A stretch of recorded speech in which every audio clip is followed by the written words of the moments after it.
Sarajevo, 15.2.2012. Bosanska filozofska stijena. Posvećeno doktoru Esadu Bajtalu.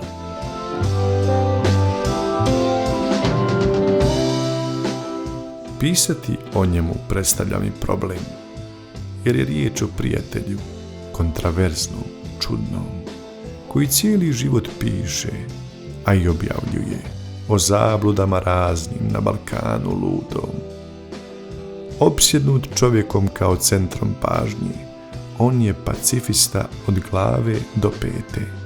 Svoju planetarnost nosi od malena, iz rodne mahale, još dok biješe dijete.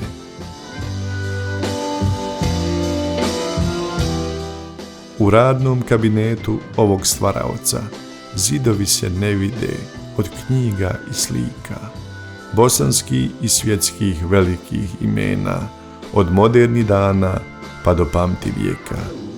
Gandhi, Sokrat, Mak i Meša, uz njih i Kierkegaard, uz Niča i Andrića, sluša Isovića, zagledan u Tibet gdje probuđeni spava.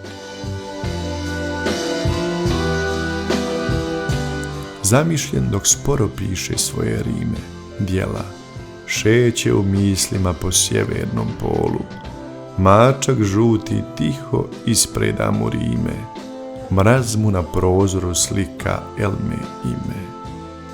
Cijeli sokak zapljusnu mu zvuci sa gitare, od maestra prijatelja, druga iz mahale. Romanse i sevdalinke u snježnom satenu nadjačaju studen zimsku, dušu mu razgale. Misteriozni mačak žuti po godišnjem satu, ostavi ga neko vrijeme i poželi sreću. Skoči vješto i pomjeri na vratima kvaku i istrči zbog zova prirode u hladnu veljaču. Slobodarski duh kupit se ne može, filozofski život živi, zagledan u tmaču. Za slobodu misli i svojih dijela spreman je na sve, čak i na lomaču.